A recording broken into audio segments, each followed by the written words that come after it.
So excited to welcome back to the show, Entrepreneur. He's got his Heisman brand that he was here in Jersey just about a month ago, supporting Heisman Trophy winner, Hall of Fame nominee, Ricky Williams. How you doing, Ricky? Pretty good. How you doing?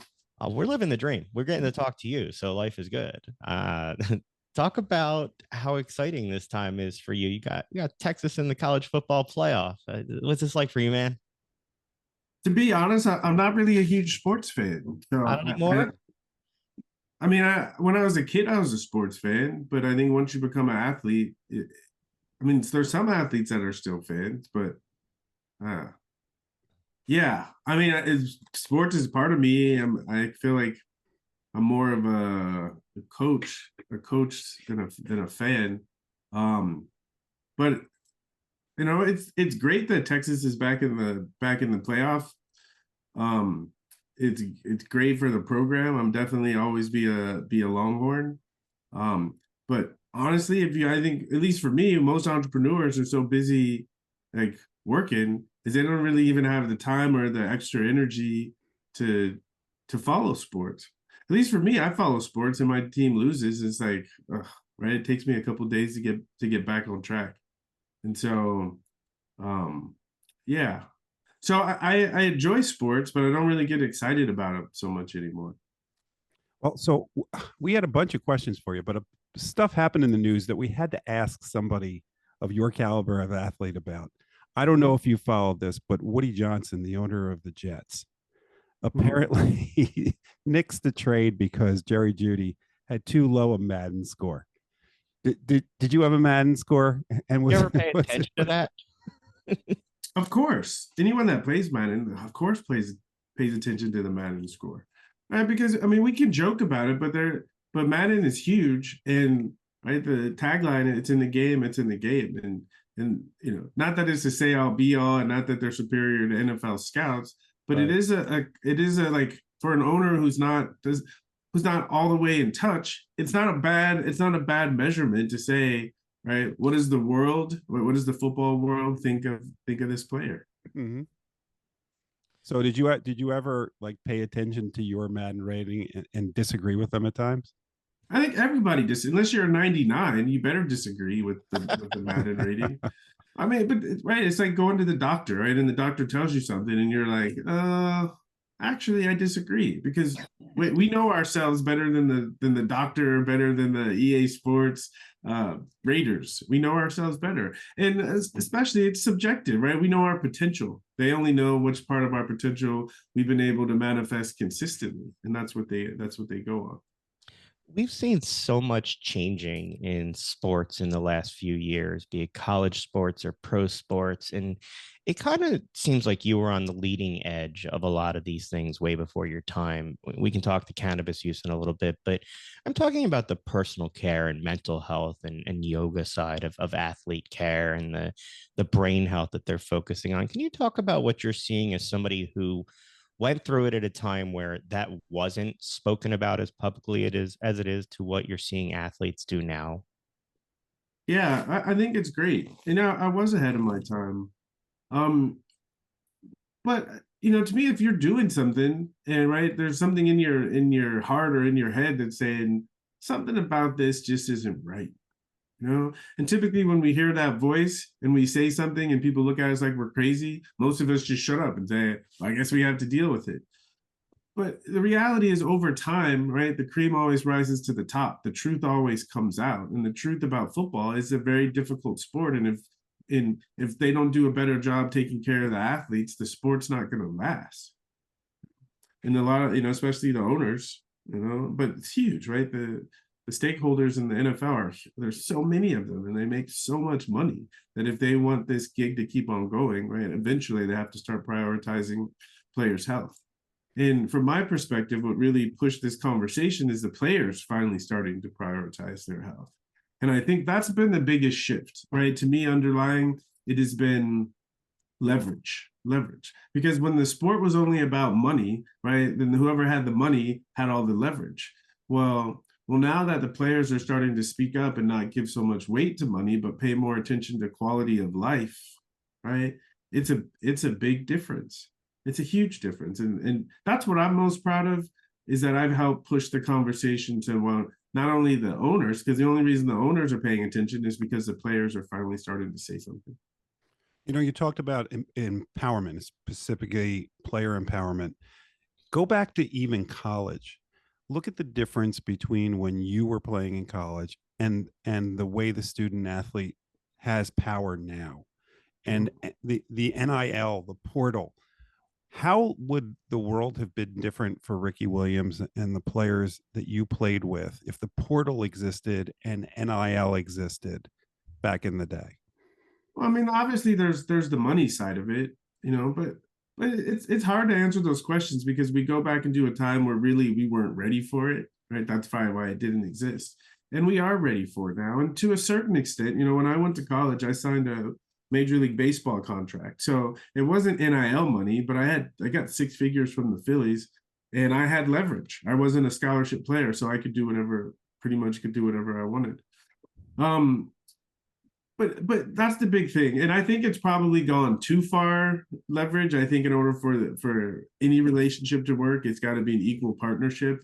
But I do think we need to keep it this way for a couple of years for the players to catch up.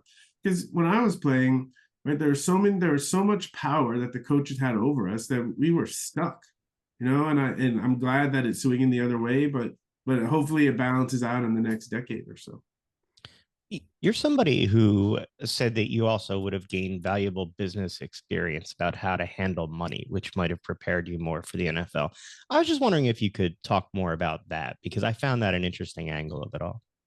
Well, I think if I did a good job doing that, I wouldn't have needed to go to the NFL, right? And I think that's what's changing. That's what's changing this is now someone can go to college, be a really good college football player, make enough money to take care of themselves and get themselves on and get an education to get started on the right foot. And so now it's not, oh, I have to go to college to get to the NFL. It's I can do everything that I really want to do in college.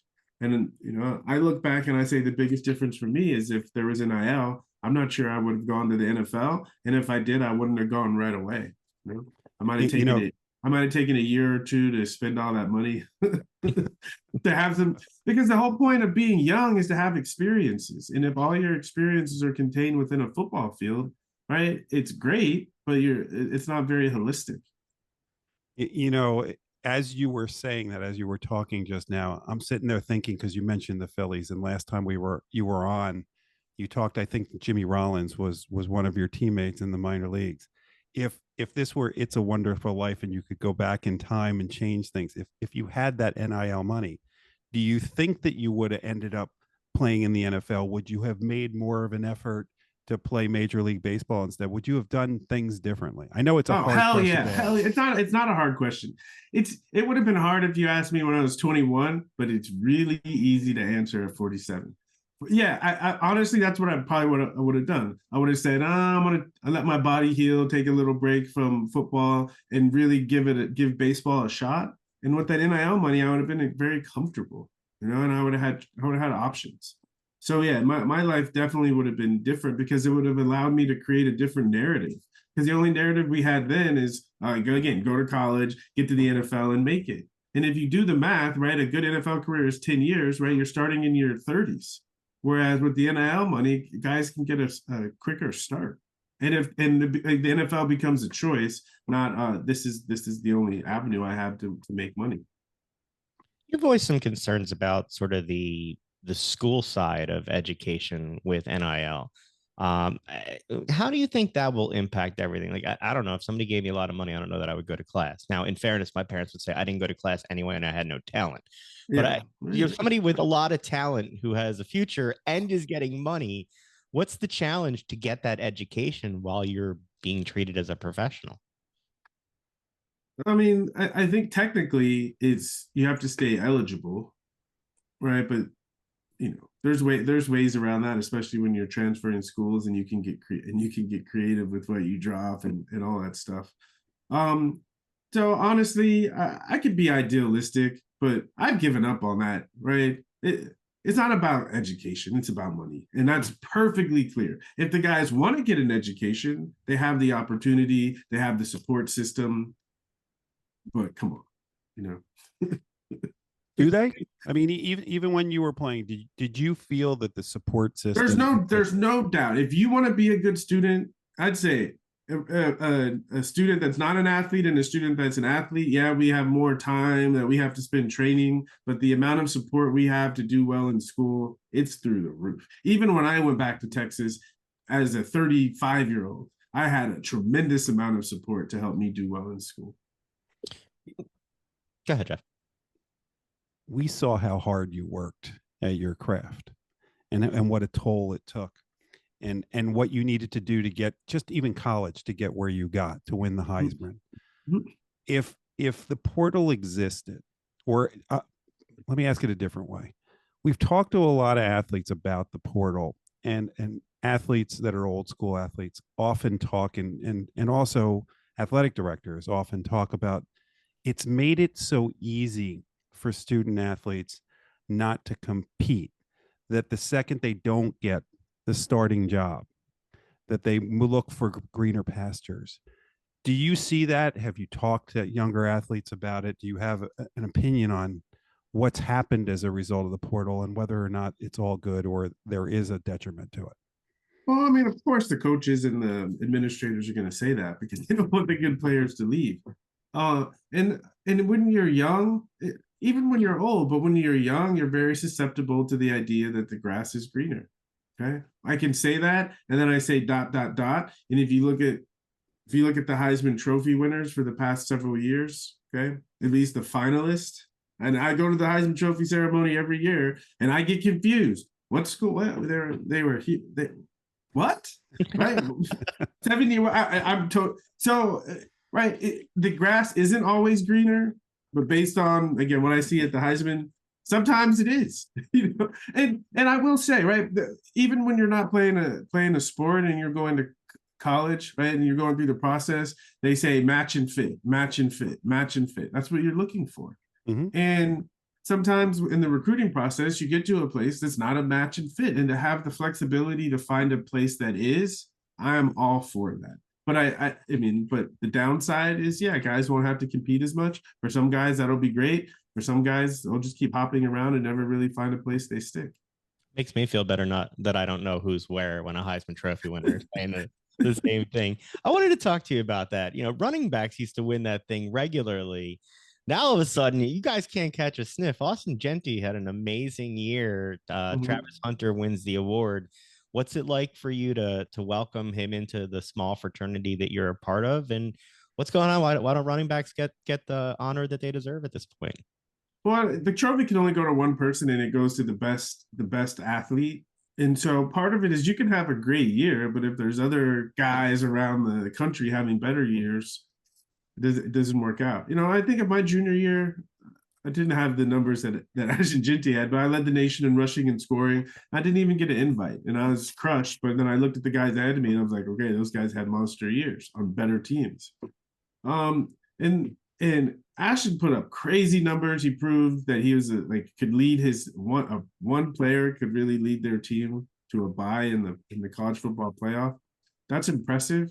But I'm sorry, Ashton got my number one vote, but being around the Heisman and really being closer to Travis, the amount of snaps that he played at a high level, 92 receptions, 1,000 yards receiving, 4 picks, it's mind-blowing, right? And I'm not saying other athletes can't do it because it requires a situation with a coach that believes in you and gives you the opportunity to do it. But with that opportunity, Trav killed it. Again, it's mind-blowing to think someone playing at that level, such a high level on both sides of the ball. By the way, you talked about the year that you weren't invited. The year you won, you had one of the greatest seasons a running backs ever had in college. The year before, and I just saw this special on TV again, the 30 for 30 about the Peyton Manning. It was Peyton Manning, Charles Woodson, Randy Moss, I think Ryan Leaf, and you. Yeah. Just sit there and go, look at that group. And now you're up for the Hall of Fame. What is it like for you to know that you are a finalist for the Hall of Fame and that you were part of probably one of the greatest Heisman groups of all time? I mean, honestly, it doesn't mean that much now. It's still a little bit warm. I will say I had some reflections on the Heisman Trophy ceremony this year because we were sitting in the room and the Heisman guys were saying, you know, back in the day we used to have the empty chair, right? So they do the Heisman announcement, and then on Sunday we have a big gala, and all the former Heisman winners that come sit up on the dais. And so when he's talking about the empty chair, they were talking about the empty chair on the dais because the way we're lined up is based on the year we won. So I think Mike Garrett from USC was the oldest guy, and I think Jim Plunkett was next this year. And the empty chair. And guys were like, "Oh, I don't want to be. I'm glad we got rid of the empty chair because it's a reminder that we're next, you know, to die." And I was like, I want to be in the empty chair, right? It means that I've survived, right? Because to be in the empty chair, you got to be the oldest guy alive that shows up. And I'm like, that's a feat.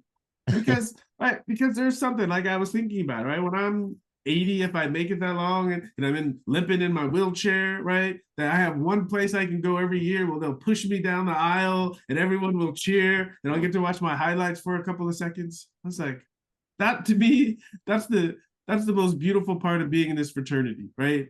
Everyone, I'm gone and forgotten. You know, people will still celebrate me somewhere. As we move into cannabis with you, I wanted to talk relaxation in sports before we get to the business side and your entrepreneurship. You're somebody who faced a lot of scrutiny. You had 500 drug tests. I mean, the amount of times that you were questioned about it is kind of obscene when you look back at where the sports world is now. Can you talk about you've lobbied in DC for changes in regulations. Now all of a sudden you're seeing the NFL and the NCAA make changes to use policies for athletes. Your thoughts on where we're going in terms of using cannabis for pain management and for mental health support for athletes? Well, I think where we're going is people are going to be using cannabis for everything. You know, and I'm not saying that's a good thing or a bad thing, or they should or they shouldn't.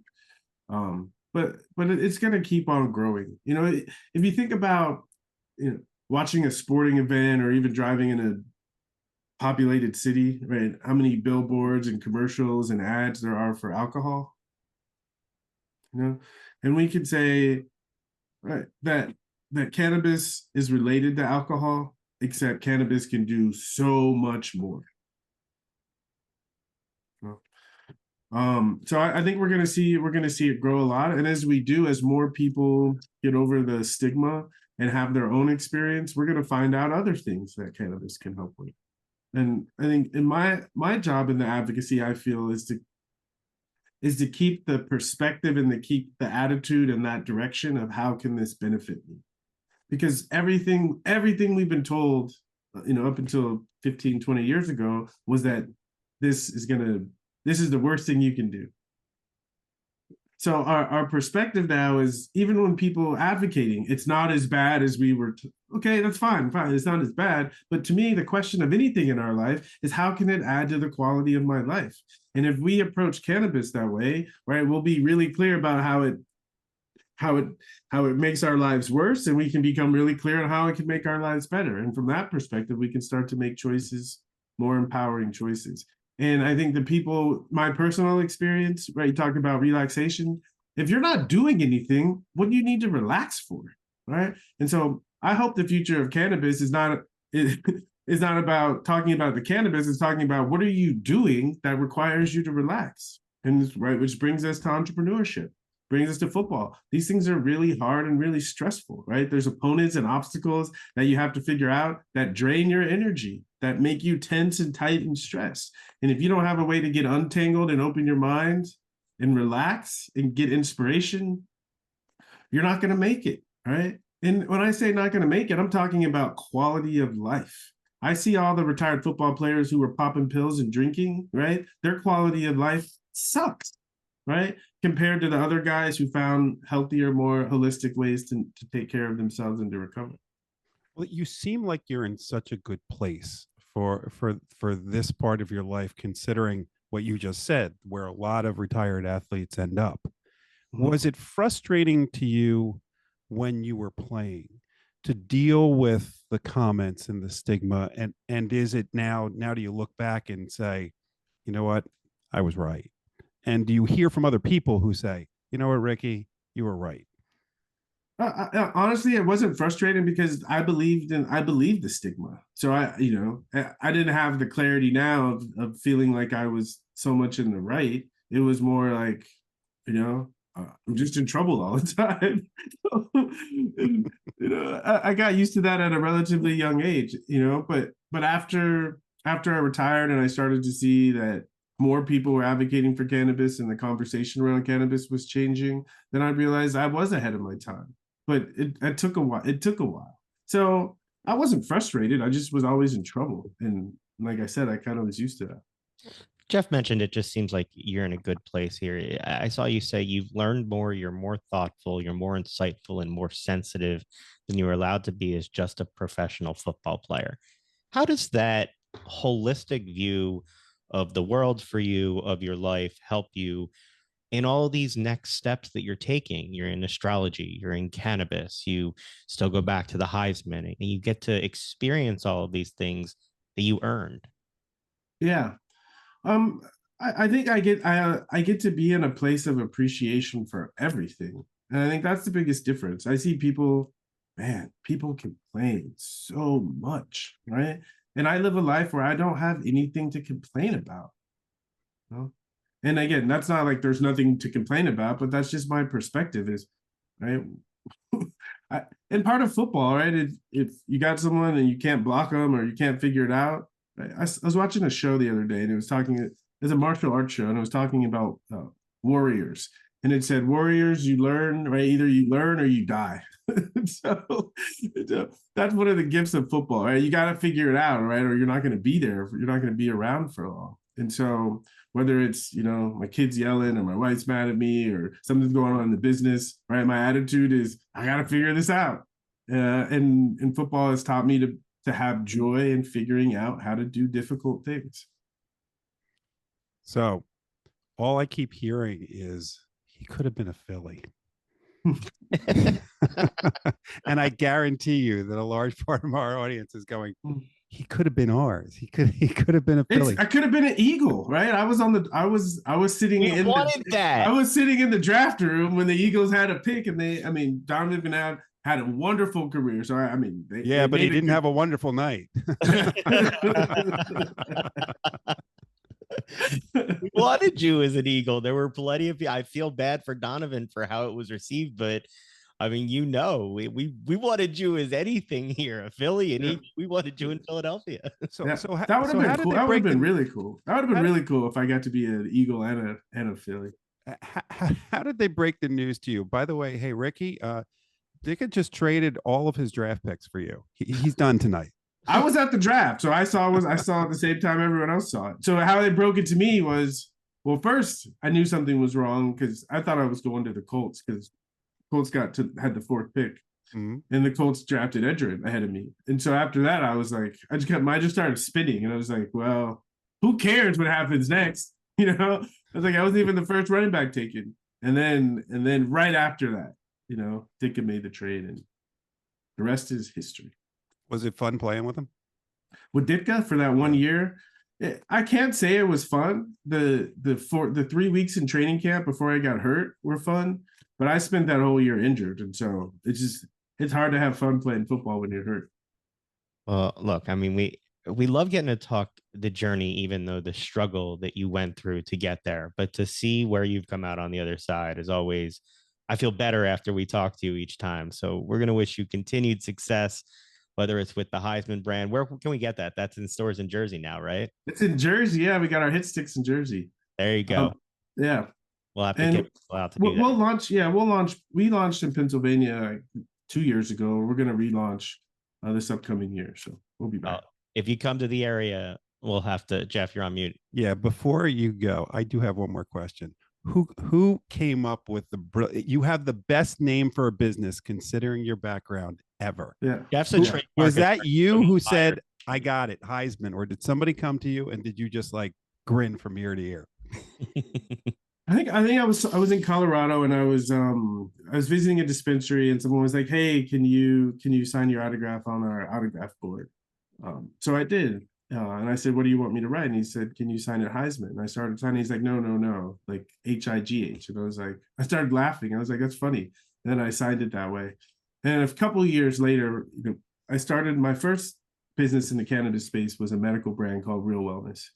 And every time I'd go out for Real Wellness, everyone would say, where's the weed at? And I was like, oh, okay, I guess I got to do a recreational. I guess I got to do a rec line. And so when we started to do the rec line, we were thinking of names. That name Heisman just popped into my mind, and I said, "This is because there's a message behind it." I started consuming cannabis the year I won the Heisman Trophy, and it helped me relax and deal with the stress and the expectations of being the Heisman favorite. And it helped. It helped a lot. Well, when you come to the state, if you come to the area, we'd love to have you again, help you publicize what you're doing. We always appreciate the time you give us. Ricky Williams, continued good luck. Yeah, thanks for having me.